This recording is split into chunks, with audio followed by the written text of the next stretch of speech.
And make sure you get the last name pronunciation right, too. Oh, F. Schambach? Schambach.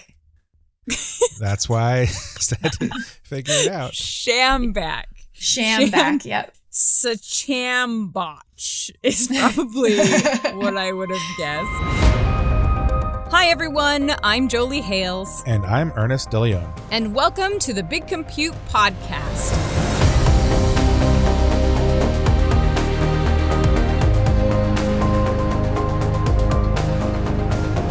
Here we celebrate innovation in a world of virtually unlimited compute. And we do it one important story at a time. We're talking about the stories behind scientists and engineers who are embracing the power of high-performance computing to better the lives of all of us. From the products we use every day to the technology of tomorrow, high-performance computing plays a direct role in making it all happen, whether people know it or not. Hey, Ernest, guess what? What? Want to know what this episode is not about? Theoretical physics. Well, yes, it's not about theoretical physics. It's also not about... COVID. It's not about COVID. Yeah, so the last 3 Big Compute podcast episodes have been about how supercomputing is fighting the coronavirus, which you know. And that's definitely important, and we'll probably have more on the subject in the future, especially given the recent spikes in confirmed cases, as well as the exciting vaccine developments. So there's much more to tell on this subject. In fact, my mom has the Rona. She's home recuperating from coronavirus right now, but I mean, thankfully, she hasn't had a need to be hospitalized. And then I have a brother-in-law who has it and a few uncles and aunts who have it. So it suddenly really hit at least my extended family pretty hard. But I mean, a few uncles and aunts isn't very statistically significant because I come from an LDS family and we have like 1,000 relatives. So Like the Romneys. Yeah, like the Romneys. Interesting how it's following a similar pattern to the 1918 pandemic, isn't it? It is interesting. I mean, the thing that's nice about this particular pandemic, if there's anything nice about it, when comparing to the 1918 pandemic, is that even though cases are going up, the death toll is not going up at the same rate, like not even close. Right. And there were still significantly more deaths in the spring. You know, every death is tragic, but there are less of them now, whereas in 1918, you couldn't say that. And part of that is because of science and supercomputing. Right. We're learning how to treat it effectively as opposed to just trying to keep people alive. Yes, we're learning how to deal with it more and more. And it sounds like it's just going to get better as we have the vaccines, hopefully. Yep. But it's so funny. I tell you that this episode isn't about COVID and then I start talking about COVID. Well, I can tell you that from now on, everything is going to get compared to COVID until our generation passes. So I know. That's pretty much the rest of our history. I think you're right. And it affects everything. My brother's wife had a baby in February and they named her Cove. Oh, no. And then like a few days later, the pandemic hit. And so my family has a running joke that on her 19th birthday, we're going to have a very large celebration. Yeah, pretty much. But today, we're going to give the COVID subject a breather, and we're going to take on a completely different topic. I figured now was a nice time to do that. And to start us out, I wanted to put on my filmmaker hat, okay, so bear with me. And even though this is all audio, I want to try to paint a picture for you, okay? Okay. So I want you, Ernest, as well as our listeners, to try to use your imaginations as I paint you into this scene, okay? Okay, so this is going to be like a verbal Bob Ross. What does he say? Fluffy clouds or paint the trees or happy trees. Happy trees. Happy trees. Yeah. There's no happy trees in this, though, but maybe I'll throw one in at the end. Sounds good. Okay, so here we go. So imagine you live in a coastal town and it's too warm there to see snow during the winter. So it's a couple days, we'll say after Christmas, in the very early morning while the sky is still dark and you lie in bed. You're awake for some reason, lying in bed listening to heavy rain outside pounding on the window.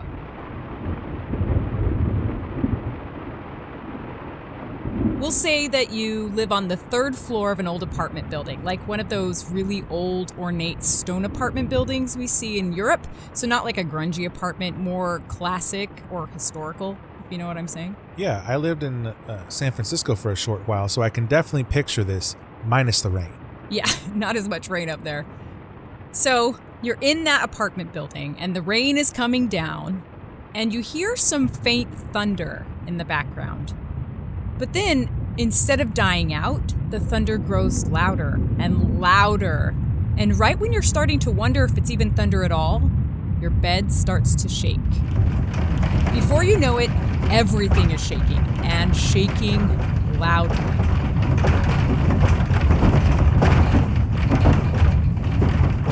So you grip your bed, you tuck your head for protection as sounds of crashing echo all around you. A sudden crash is so loud that it hurts your ears, and a cold cloud of dust suddenly absorbs what small amount of natural light had existed in the room. After what feels like an eternal 35 seconds or so, the shaking finally stops. You pause, and you do a mental check. It seems like you're okay. But then you feel water on your back, and you realize that the rain is much louder than it had been before, and there's this unexpected breeze that chills you. You put your head up from your bed, and you look around to realize that the front apartment wall and a portion of the ceiling are completely gone, opened up to the rain around you. And this is where we cue in Prince's Purple Rain? I don't have the rights to that, Ernest. Our budget isn't that big yet. We're a podcast. If it's just a small, 10-second clip, it's fair use. Purple rain, purple rain. There's more. So let's say that you're in that room, right? The wall is down, the ceiling's gone. So you sit up from your bed and carefully survey the scene around you. And after a moment, you gain the courage to stand up, and then you carefully step over crumbled debris to walk over to that open wall, and you look outside while the rain is falling on your face. Through the heavy rain and dust in the faint early morning light, you look out at the silhouette of city buildings that you've gotten so used to, but it's suddenly completely unfamiliar with open air where there used to be structures. And after a few minutes of trying to understand reality and maybe hearing voices calling out into the morning air around you, another rumble starts in the distance. This one also growing louder and louder, but it's different somehow. Your eyes have started to adjust to the darkness, and before you can react, a dark river engulfs the street below and quickly rises, consuming lower levels of your damaged apartment building and carrying debris of the city with it at incredible speeds. The Kraken. The Kraken! Or A tsunami. a tsunami, which might as well be the Kraken, because both would be completely terrifying to me. I thought we were going to talk about earthquakes in this episode. Okay, well, earthquakes are definitely a part of this, but today's focus is going to be on that moving water, so the tsunami. In fact, that scene I just tried to paint for you is actually based on a real event and real accounts. So the year was 1908, and the town was Messina, Italy, which is on the island of Sicily, just off the toe of the Italian boot, as we say. And I did not know this until creating this episode, but in 1908, there was a 7.1-ish earthquake near Messina, Italy, and it tragically basically just leveled the city. It's apparently the strongest earthquake to ever have hit Europe, at least that we have record of. I happen to know a little bit about earthquakes, spending some time in the Bay Area of California, so I can definitely relate. Maybe not a 7.1, but I know a little bit about earthquakes. Yeah, earthquakes are kind of the norm here in California for sure. I was actually really surprised to hear that this Messina earthquake was 7.1 in magnitude because, believe it or not, I actually have been in an earthquake of that exact same size, and it was also in the early morning hours. This time it was 2 a.m. for me when I was visiting Guatemala a couple years ago, and I remember the shaking being incredible. incredibly intense. I was standing up and there was nothing to duck and cover under, so I went to the corner of this cement room and I just held on for dear life in the corner as the building was shaking around me. But in that situation, the buildings managed to stay up, thank goodness. And very few structures had more damage than some cracking. Here in Quetzaltenango, and we just had a 7.0 earthquake that scared the crap out of me. But we're good. We just had another aftershock. It's scary. And now the power's out. But in this Messina earthquake, almost every single structure was either leveled completely or damaged beyond repair. And the saddest thing is that around 75,000 to 100,000 people, including half the population of Messina, did not survive. Most of them who died, which, I mean, if you think about it, it included a large number of their police force, their medical professionals, their political leadership, all these people who would have helped otherwise in the aftermath. A lot of them died in their beds during the actual earthquake when their homes caved in on them. That's incredibly sad. It makes my heart so sad for these people back in 1908. They say that about 2,000 or so people died in the tsunami alone. So that would have been, oh my gosh, I can't even imagine. It's terrible. I know, just the worst, right? And apparently at the time in 1908, building materials in this particular area of Italy were just really incredibly weak, and they were susceptible to earthquakes. And they were built on this really soft, sandy, sort of coastal soil, which easily shifted below the buildings during the shaking. And so that combination, from what I read, is a big reason as to why this earthquake was so devastating when compared to maybe the one that I experienced in Guatemala, where apparently the cement-coated rebar structures that are built on more solid ground were just much better equipped to withstand that kind of shaking.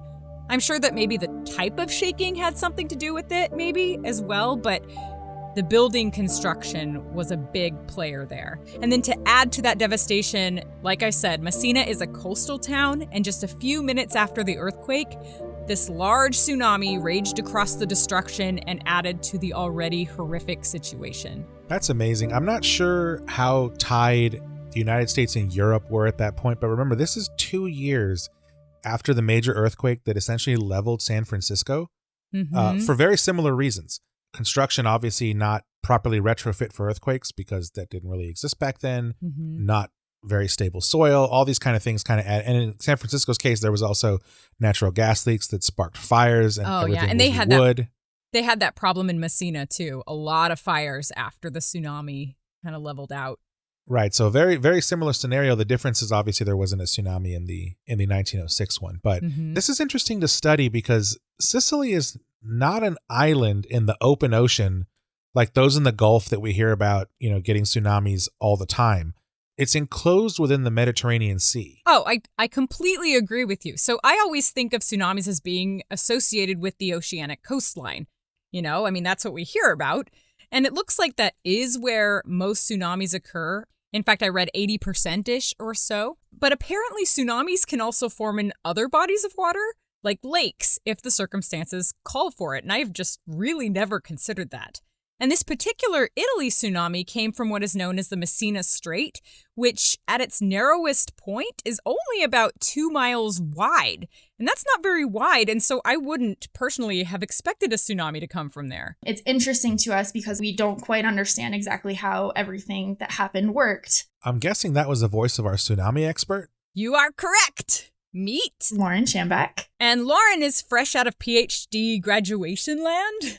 She received hers in August. From the University of Rhode Island in ocean engineering. And she has a very unique expertise. I basically study tsunamis, how we model them on the computer. And the reason that Lauren got involved in tsunamis is because she grew up at a famous beach. It was back in 2009 when MTV's pop cultural phenomenon, The Jersey Shore, drew in as many as 8 million viewers. Yes, the Jersey Shore.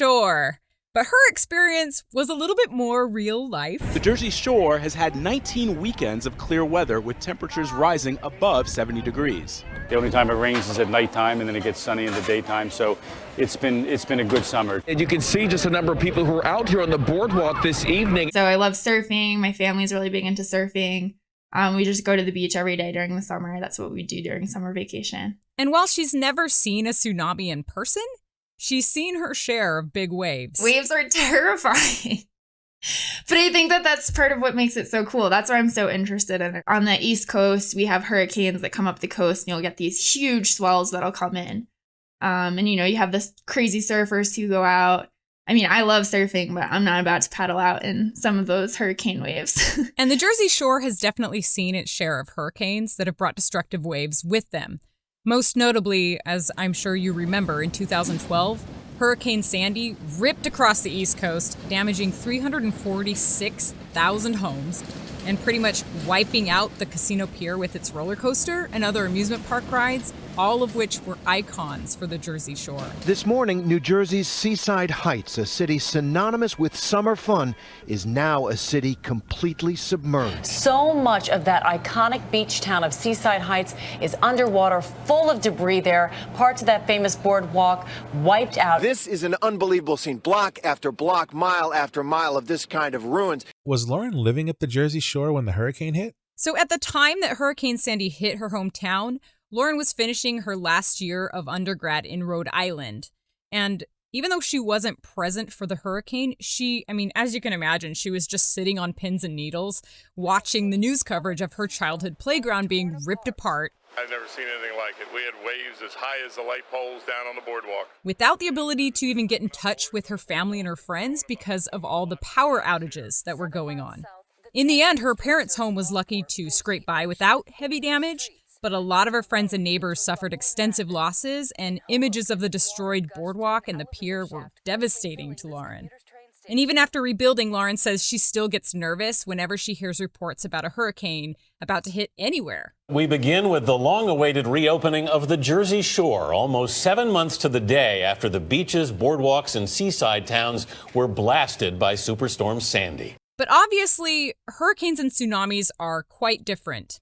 Hurricanes are these big storms with winds that consequently create large waves. And while they're much more common than tsunamis and they cause more damage over the long term, they're also much easier to predict and much easier to prepare for. Tsunamis, on the other hand, they usually strike with very little warning, often within a few short minutes of an event such as an earthquake or maybe a volcanic eruption. And the reason they strike so quickly is that these waves move at an average speed of 450 miles per hour. Some even faster than that, which to me is insanely fast. Have you seen the movie San Andreas? I have seen clips of it. When I was working for Disney, it was on in a break room, and I couldn't keep watching. It's such a bad movie that it's great. The Rock, I'm a big fan of The Rock. And I like The Rock. He really nailed it in this movie. It's one of those where you can tell, like, he didn't take it seriously. He didn't take himself seriously, but he played the part. I love it. Such a good, bad movie. Okay, maybe I need to give it another shot. And that's funny that you mentioned San Andreas, because while I was doing research for this episode, I ended up falling down the rabbit hole of watching movie scenes that depict tsunamis. And I'll be honest, it's no wonder society is a little bit confused as to what tsunamis look like. I mean, instead of these tragic scenes that they're trying to portray, these movie scenes came off more like comedies. And maybe that's because I was just watching the scene. I was not involved in like the characters' emotions at all, but they were so ridiculously over the top. Like, for instance, they would show this wall of water, maybe the height of a skyscraper, that would move in slow motion, and it would cast this menacing shadow on some city, and then it would crash into it and level everything as people ran screaming for their lives. And it was just hilariously ridiculous. Definitely a lot of times movies take a lot of creative license when it comes to how they portray these waves. I watched movie tsunamis topple cruise ships, aircraft carriers, skyscrapers, the Golden Gate Bridge. Your apartment was pretty much gone in one of these. Yep. The whole city of Dubai. I mean, everything was taken over by these tsunamis. And obviously none of this would be funny if it could possibly be true. But thankfully it can't, not at these ridiculous levels. I mean, Hollywood definitely takes some liberties, and I gotta hand it to them. Some of their visual effects were a few steps up from Sharknado. Though, I do have to say, and I don't know if you've seen the movie called The Impossible. I think it's on Netflix right now. It's about the 2004 Indian Ocean tsunami, and I actually thought that movie was really good. I liked it. I haven't seen that, but I am a huge fan of the Sharknado franchise, as well as the less well-regarded spin-off, Lavalantula. Oh my gosh. I haven't even heard of Lavalantula. It's a hidden gem, let's just put it that way. Okay, but I will watch at least 1 minute. How about that? So apparently because of these movie depictions of tsunamis, a big public misconception is that tsunamis are these walls of water that basically crash down on people. But in reality, they don't actually look like that at all. When you think of a wave, you think of like an ocean wave, right? So you have like, you know, the up and down that you can see. So a tsunami is actually technically a really long wave. So a better way for someone to imagine it would be to think of, for example, a tide and how the tide kind of like slowly comes in. You can't really tell that it's a wave, but it technically is. So a tsunami is really similar in that you basically just have a rush of water coming inland and it just keeps going and going and going and going, like a tide coming in that doesn't stop. In fact, there is this rockin' video by NOAA, or the National Oceanic and Atmospheric Administration, which is part of the United States government. And this video, which has more than 16 million views on YouTube, which is pretty good for like a science video. I just want to add a note here that it's really sad that we consider 16 million views a lot for a science video in this country. I know! Like, there should be 330 plus million views on that thing. But unfortunately, it's science. Baby Shark that I think is number one. Baby shark, baby shark. But this video really helps you understand how a tsunami can start and what it can look like. And I want to show this to you, Ernest. And our listeners will be able to hear it, and we'll also make the video available to view on bigcompute.org on the notes page for this episode. In fact, you can go there right now if you're listening and watch it along with us if you want. Okay, so we see the land underneath the water. There's an earthquake and the land, what do you say, displaces, goes up? Yep, this goes up, displaces, yep.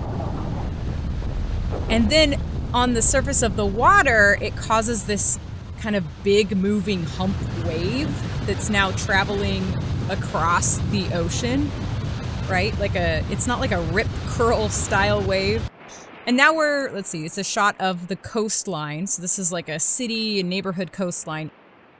So right now it looks like the tide going out, which is not actually what's happening, but it's that portion of the tsunami where the water pulls back from the shore. Before it hits, yeah.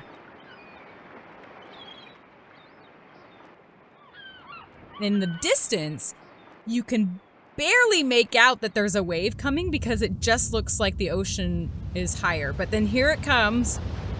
I think, and it's moving, it's heading to the city and the village incredibly fast. Like crazy fast, but it's not this rip curl, it's like a tide that's moving fast. And then, boom! It smashes these 3D model homes and buildings and...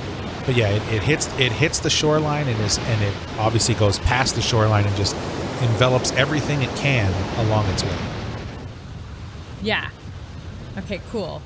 What did you think of that video, Ernest? That was pretty good. Not at all what I saw in San Andreas, but probably much more scientifically accurate. Probably. So, as for our tsunami expert, Lauren, she was totally entranced by the way that water can move with such an impact. For me, it's so like awe-inspiring because you know how powerful it is. And, you know, water just has this like great destructive power, but it could also be really beautiful. Lauren has studied tsunamis from a couple of different angles, but she specifically got involved in looking at the Messina tsunami when a PhD student studying in Italy was working on that project and then graduated. So Lauren picked up the project from there. This was a pretty significant event for the area at the time, and people were paying attention to it. So scientists went to the area within weeks of it happening, and they saw the importance of collecting data and collecting interviews from the people who were witnesses so that we could study this event. So there's 4 main guides: Mercalli, Omori, Platania, and Barada. So each of these 4 guys, they went to the area, did some measurements. So they basically measured, you know, in this specific area, like how high did the water go? They talked to people who live there. They said, you know, did you see it? What did you see? You know, how long was it between the earthquake shaking and the tsunami arriving? And then they took all this data and they put it into their own report, which they shared with each other and shared with the scientific community. So we actually have a lot of information about this event, even though it happened over 100 years ago. This is why data collection is so important in events like these. Yes. You may not have the scientific technology to do much with it at the time, but it is a good bet that someone in the not too distant future will. Yes, it kind of reminds me of forensic investigations decades ago, where investigators collected DNA samples at crime scenes before DNA technology really existed, you know? And then later, as technology advanced, many of those DNA samples have been used to solve cold cases and put bad guys in jail. Yeah. So what size tsunami are we talking about here in Messina? So that kind of depends on where exactly you were located on the coast, but in some places it was up to 12 meters. Which is around 40 feet. That's huge. That's really significant. Not only was there this devastating earthquake, so say, for example, you managed to get yourself out of your house and you live near the coastline and you ran outside, and the next thing you would see would be this massive wave coming towards you. It would be absolutely terrifying. Although that doesn't necessarily mean that the wave was 40 feet tall like we see in the movies. So when I say 12 meters, so that's a measured run up. So basically what that means is if you're at the coastline is, for example, your zero elevation line. The run up is actually on land, the highest point that water reached. So you're not necessarily talking about a depth of 12 meters, but the wave itself reached up to 12 meters high on the ground. Right. So it's the elevation of the highest point. So you just imagine if you drew a triangle where the top 2 points, there was a flat line, and that was the level to which the ocean had risen. And the lower point that makes the triangle would be where sea level was before the thing happened. That's what she's saying there, right? So it's 12 meters high at its highest point once it's on the ground, but it wasn't a 12-meter wall coming at you. Yes, and to put that into perspective, that horrible 2011 tsunami in Japan reached 40 meters, which is 131 feet elevation. So it was quite a bit bigger than the one in Messina. Yes, I still remember watching the videos coming out of Japan as the tsunami washed ashore.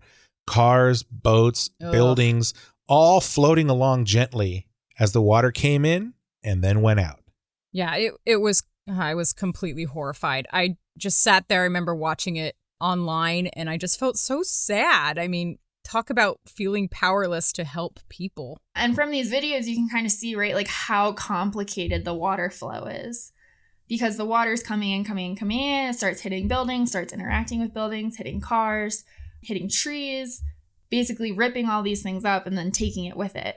So you start to get this like really complicated mixture of all sorts of different stuff. So you can imagine if you were there and you were witnessing it, that would be pretty horrifying. And the Japan tsunami traveled around 500 miles per hour, which reached the coastline within, I read, anywhere between 10 to 30 to 45 minutes, depending on where you were after the earthquake hit.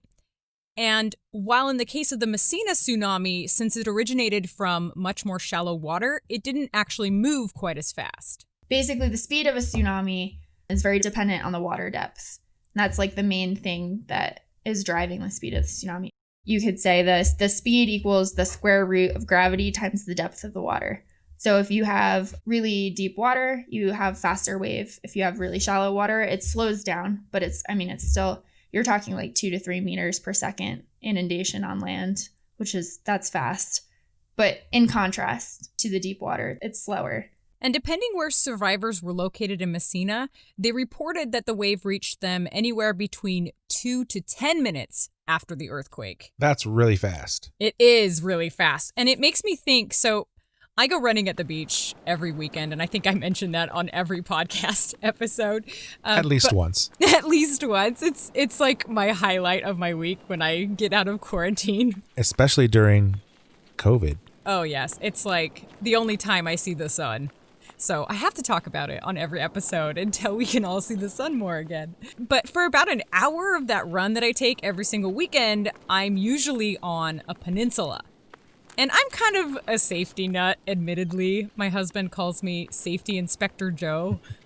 And I've thought that if an earthquake were to hit while I was running on that peninsula, the only way that I could really even get to safer ground would be to maybe run to the main road and then jump in the back of someone's moving pickup truck and then pray that California's notorious traffic is somehow non-existent at that moment, which, yeah, right.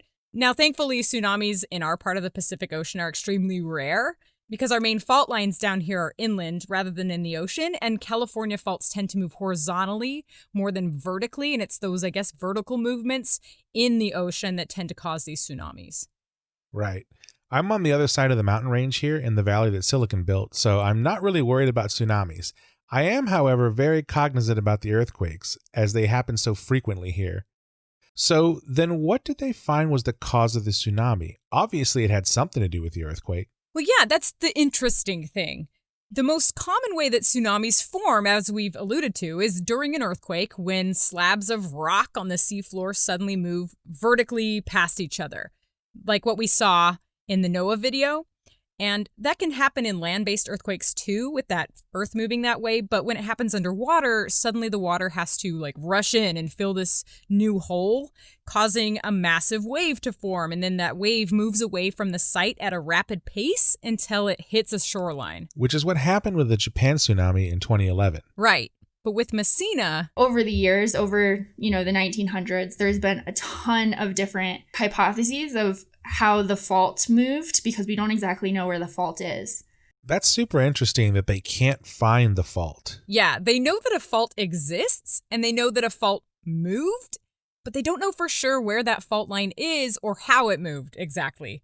But because scientists recorded so many data points in detail at the time of the earthquake, researchers over the last 100 years have been able to use that data to hypothesize what could have been the cause of the tsunami.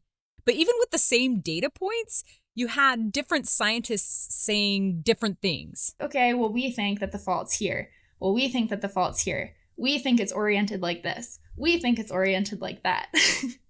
So there's a lot of these different models, and they all use, accepted methods to come up with their model, but they're all different. And nobody could agree on what was right.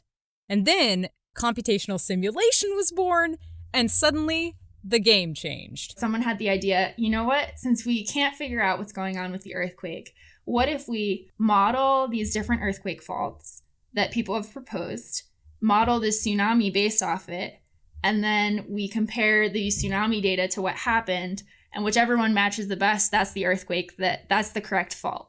That person got it right.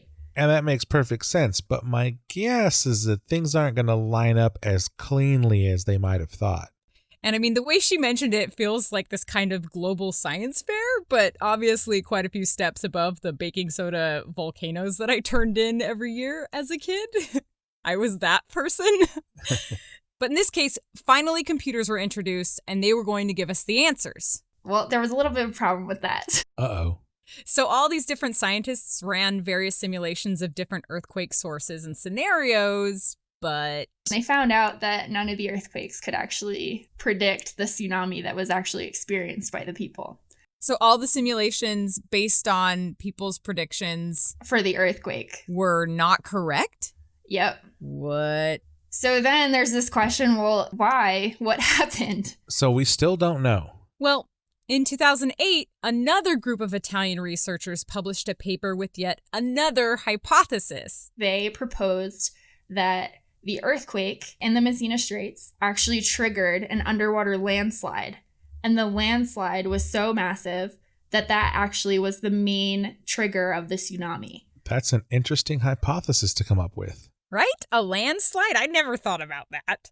I guess I always tended to picture the earth below water as being relatively flat, like in Finding Nemo or something, which doesn't really make any sense. I mean, of course, there would be variations in elevation underwater, just like there is above water. I just hadn't really thought about that before, let alone whether or not a landslide was possible underwater. So it depends on a couple of things. So it's your sediment accumulation, how steep your slope is. And basically, if you have some sort of event that's enough shaking, for example, from an earthquake, that could destabilize a large amount of sediment, you can have this underwater landslide. So these Italian researchers proposed this, And then another group of researchers simulated it computationally to see how it stacked up against the historical data. And let me guess. It didn't really match. Surprise, surprise. Yeah, so researchers even went out on boats around Messina, and then they mapped out the seafloor as well as what's under the seafloor. And at one point, they found remnants of an underwater landslide from the past. But then they eventually concluded that it was too old to have actually happened as late as 1908, so it couldn't be credited with causing this particular tsunami. And that's where Lauren comes in. With her supercomputer. How did you guess? I wonder. And so the idea of my research with our co-authors and collaborators was we were re-looking at this case. They wanted to give it a shot. So we basically went through all of the observation, all of the data. We looked at newer maps and information from the seafloor. We worked with a marine geologist who's the co-author on the paper, and he said, I think in this particular location, I think there was a smaller landslide. Another landslide hypothesis, but a different size and a different location. So we simulated that on the computer. We simulated some different earthquake configurations in combination with this new landslide. And then we compared our results to all of the things that happened before. Did it match the historical data? Well, I'll tell you what they found after the break. Are you really going to leave us hanging like that? I am.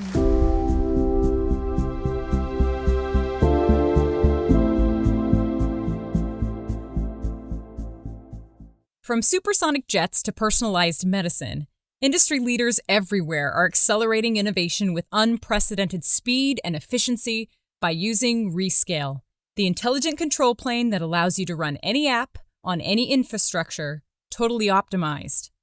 As a solution for intelligent full-stack automation for big compute and R&D collaboration on hybrid cloud, Rescale empowers IT leaders to deliver high-performance computing as a service with software automation with incredible security, architecture, and financial controls. And as a proud sponsor of the Big Compute podcast, Rescale would especially like to say thank you to all of the scientists and engineers out there who are working to make a difference for all of us. Rescale, powering science and engineering breakthroughs. Learn how you can modernize HPC at rescale.com/BC podcast.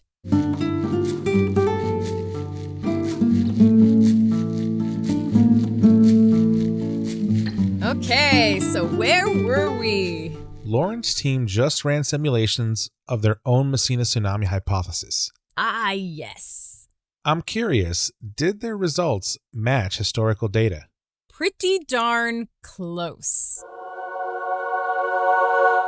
By using higher resolution grids, and they also used more accurate topography than what was used in previous studies, Lauren's simulations matched pretty much all of the historical observations and timelines, except for run-up data along part of the Messina Straits, which was still simulated to be too small and shallow than historical reports, which is kind of interesting. But it's closer to that right answer, and simulation is allowing us to get there. And while everything didn't perfectly match historical records, which is, frankly, to be expected in this kind of a situation, Lauren's group has helped push the understanding of this case study even further, and they agree. We think that there actually was a landslide that was a contributor to the event as well. All right, so correct me if I'm wrong here, but it's the city of Messina. Early in the morning, there's an earthquake that hits. That triggers a landslide, which then triggers a tsunami. How big of a landslide are we talking about here? So I asked Lauren the same question. So for this particular case, we modeled about a 2 cubic kilometer landslide, that's pretty big. Which is basically a cubic half mile. That is a reasonably sized landslide. Yeah, that sounds scary to me. Looking at a map, it looks like Lauren's group's results put the landslide south of Messina, northeast of Mount Etna, at the foot of what's called the Fiumicefredo Valley. I probably said that wrong. And that's on the east coast of the island of Sicily. So anybody who knows Italy, which is probably very few of our listeners, but there you go. You could go look it up on a map. What kind of narrowed us down to figuring out that this probably happened in this particular location was that the observations of the timing of when the wave arrived was between 2 and 3 minutes directly on shore of where that happened. So further away, you had, 10 minutes, 8 minutes. But directly on shore, they were consistently like, 2 minutes, 3 minutes, 5 minutes. So it makes sense the wave would have hit that spot first. And underwater landslides can cause tsunamis because when the land under the water suddenly moves down a slope, where the land is moving away from, you get a depression on the surface because you've displaced material. And then the water rushes to fill that spot. Yep. And then basically what it does, it'll rebound because of gravity, and that creates waves that propagate outward from that spot. And that's what she thinks happened back in 1908, which brings us to today. Why are scientists so interested in what happened in the Messina Strait over 100 years ago? So, for example, if you're from the United States and you're going on vacation to Italy, you're going on vacation to the south coast of Italy, which is, a pretty popular thing to do. Do you have any idea that there have been these events in the past? For example, not even just a tsunami, but an earthquake. And if you were in a coastal area and you experienced an earthquake, would you know that the kind of accepted protocol globally is if you're near a coast and there's an earthquake that you get to higher ground? And this is why research like this is so important. Learning from the past to prepare us for the future. And Lauren says, honestly, there's no need to avoid coastlines completely, but rather for her, it's just good to know that if you're near a coastline and an earthquake hits, it's a good idea to seek higher ground out of an abundance of caution. If people have that knowledge and know that that's kind of the protocol for what you should do, I don't think you need to be overly worried about tsunamis because they are quite rare.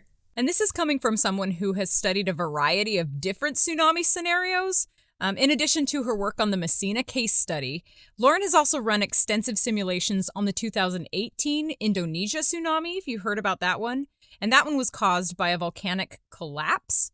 And also hitting pretty close to home, Lauren has also run simulations on what could happen if a tsunami were to hit the east coast of the United States. You could have a large earthquake in the Puerto Rico Trench that could send a tsunami wave up the east coast. Or if there was a moderate earthquake off the east coast, which again, seismicity on the east coast is kind of rare, there is potential that it could cause an underwater landslide event. Or there could even be a volcanic flint collapse in the Canary Islands.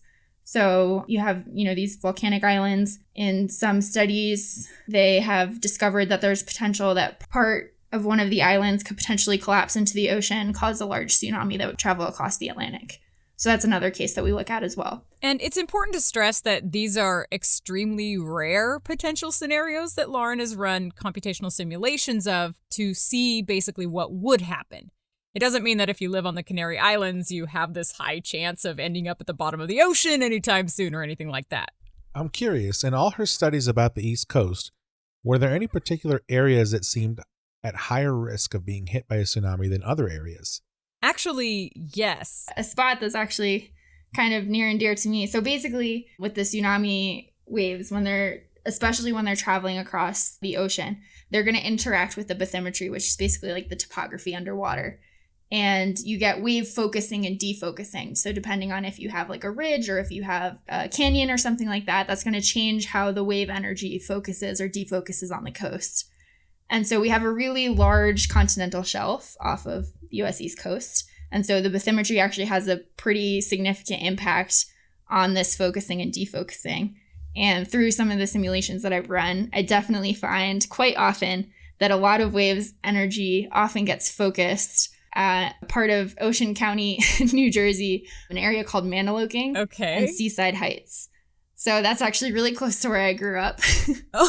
So a lot of my simulations, I'm just basically destroying these, really awesome, quaint coastal communities that I like to spend time at. Do you actually watch the simulation after it's been run, like replay it and see your house just kind of bye? Yeah, well, luckily my parents' house is not exactly in that particular area, but yeah, I mean, it's pretty devastating to watch. Wow. But then also, for my master's, when I was doing some studies on the extreme storms and Hurricane Sandy, for example, it's a lot of similar areas that were heavily impacted by that are also impacted by tsunamis, which is interesting. And it's just because of the way that the wave physics works. So we're back to the Jersey Shore. So what kind of software did Lauren use for her simulations? She in particular runs 2 open source wave models that are built in Fortran. Wow, that brings me back. I haven't used Formula Translator in quite a while.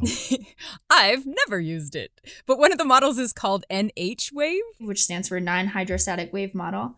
That's where we can basically simulate land motion and the waves that are generated from that. And FunWave, which has an awesome name. Which stands for Fully Nonlinear Boosanesque Wave Model.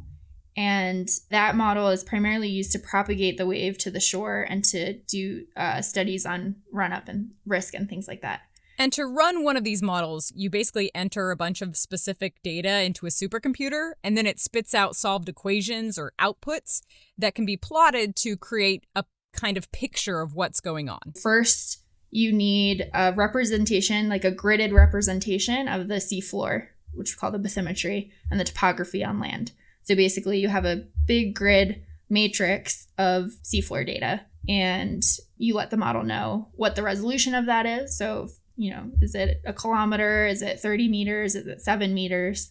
And then basically, you need some sort of wave input. So if it's from an earthquake, what we typically do is we'll use a method to generate an initial wave based off of how the seafloor would move.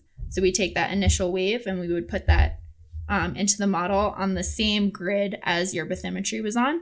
If you're doing, for example, a landslide case, you would use this NH wave model and you would say this area is allowed to move based off of the physics of the landslides. And that would generate the water wave based off of the physics between how those things interact.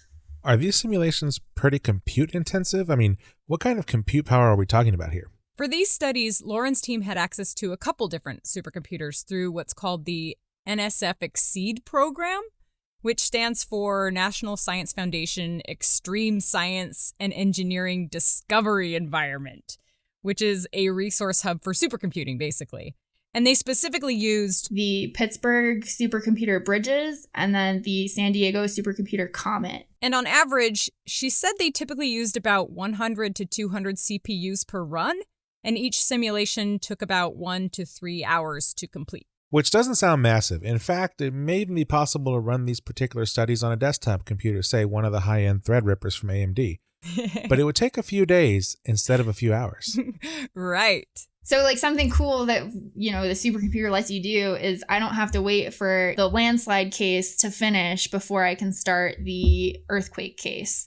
I can run them at the same time. That's interesting. I wonder how they can run at the same time if one of them kind of begets the other. For Lauren, the biggest benefit to using supercomputing for these tsunami studies, to your point, is that she can run a number of different scenarios simultaneously instead of like running them back to back over a long period of time. So it's about changing a factor and then seeing how it adjusts on the exact same kind of simulation with just that one number changed, if that makes any sense. Got it, yeah. Yeah, so this allows her to test different model parameters. Like, for instance, she specifically mentioned altering a parameter like the bottom friction and then seeing how it changes the outcome. So she can run multiple simulations with different numbers for that bottom friction and then see what the results are, and that helps her quickly move along to the next kind of simulation. If you wanted to do a sensitivity study on that, you could very easily do it, you know, using these supercomputers, and it would be a lot more difficult to do without it. Yeah, it appears that studies like this are really only possible with computational simulation. Otherwise, we could only study what happened in the past. We couldn't study it in the current time period because we would have to trigger a tsunami and then watch what happens. Which is probably a little bit of a pain, maybe a little dangerous, a little expensive. And slightly unethical. Slightly. As far as I can tell with tsunami research in particular, I mean, when you look at some of the early studies, they consider one case, and it's because of the computational limitation. So they did the best that they could, but it was kind of like, here's our one case that we're publishing. Whereas now, if you don't have like your case with all these different parameters that you tested, the sensitivity of it, really we can like learn a lot more about these different events. And with the results of all these different tsunami simulations, what happens next? That gets passed off onto emergency managers, and that can help them inform how they're going to kind of set up their community, if they need community preparedness regarding this, if they want to change zoning based off of, potential risk. Right. And this is the same exact response we've gotten on several previous podcast episodes, right? In terms of what the science results in. And it typically results in handing off data to decision makers of some kind, whether they're health professionals, emergency managers, risk managers, for them to be able to make decisions based on the most current scientific data that they can possibly have in their hands. Exactly. For the Messina 1908 case, this happened in an area. It could potentially happen again. Do the people who live there know the risk? Is there more information that we need from that particular case study to understand what happened better? So it can kind of drive research, like, have people propose to go out on boats and collect more information or something like that.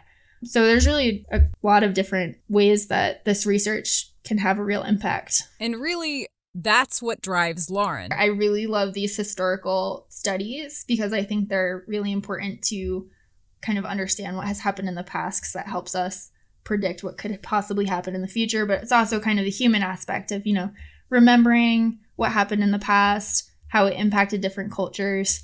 And so I think it's really exciting that we now have the capability to kind of put together databases of information from historical events. And then, for example, in 2018, there was the Palu, Indonesia tsunami, which we have a ton of different data for. Lots of different data sets, lots of teams went out and collected data. So I think it's really cool that we're going to be able to kind of have that data more accessible to more people who can then look at it in different ways and different perspectives. And I think just having access for more people in general to these different kinds of systems is going to lead to just really awesome discoveries. And now it's just a matter of spreading the word. We all have this great data from the past and predictions for the future. And so the next step that Lauren is focused on is making sure that that information is actually used. Not just by being published in journals and sharing information with the scientific community, which is important, but also by getting the word out there in a way that reaches the right audience, like those decision makers you were talking about, Ernest. So just like people in earthquake-prone areas, like here in California, just like how we have duck and cover plans and how those in tornado zones have basements or shelter plans, do people along the coast know what to do if an earthquake strikes? Do they know that they should seek higher ground in the rare possibility that there is a tsunami? And maybe most people in the United States do know this, but what about people in Indonesia or Guatemala or developing countries? I mean, how do we get the word to them? Right. Having all of this data is not enough if no one else knows about it or benefits from it. Science is for the world, and its purpose is to benefit all of humanity. Yes, and that's actually one of the reasons why Lauren wanted to talk to us on this podcast. This is one step towards spreading the word for her. And we're happy to help out. Indeed. So, if you listeners out there would like to learn more about Lauren's research, check out bigcompute.org, where we will include links, pictures, video, anything we find that will help you go down the tsunami rabbit hole. And you can also find Lauren on LinkedIn. Look for Lauren Schambach, which is spelled very fancily, so we'll have a link for this as well, so that you can just click on the episode notes and be a LinkedIn friend. Or I guess it's not called friends on LinkedIn. Connection, right? I guess. I don't know. Now, is it pronounced Lauren or Lauren? Lauren. Wait, that was like a mix of the two. Was that Yeah. Lauren? Lauren. Lauren. Oh, I'm going to say it. Don't worry about it. Both are fine. Okay, you're probably just being nice. And Lauren doesn't know I'm going to say this, but if anyone out there is looking for a rockin' tsunami wave simulation person to work for them, now that she's graduated with her PhD, Lauren is fun employed, as you like to say. But I'm in that nice, fun time in between graduating and figuring out what I want to do next. Any employer would be lucky to have her. I'm just saying.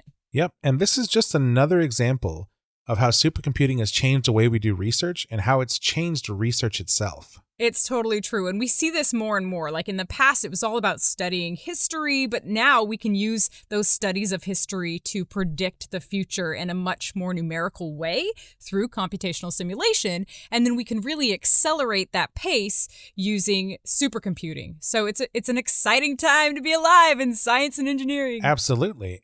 And of course, special thanks to undercover superhero Lauren Schambach for her work in tsunami simulations. Yes, whenever I run by a tsunami warning sign at the beach, I will think of her, which I actually did do over Thanksgiving weekend. I even took a selfie with the warning sign, and I dedicate it to Lauren and her research. And I will sleep soundly in a mountain valley knowing tsunamis can't touch me here. Yeah, cue the MC Hammer music. Until next time. See you later. I don't know what else. Have a good one. Stay safe. Mask it or casket. That's so funny. Oh, that's funny.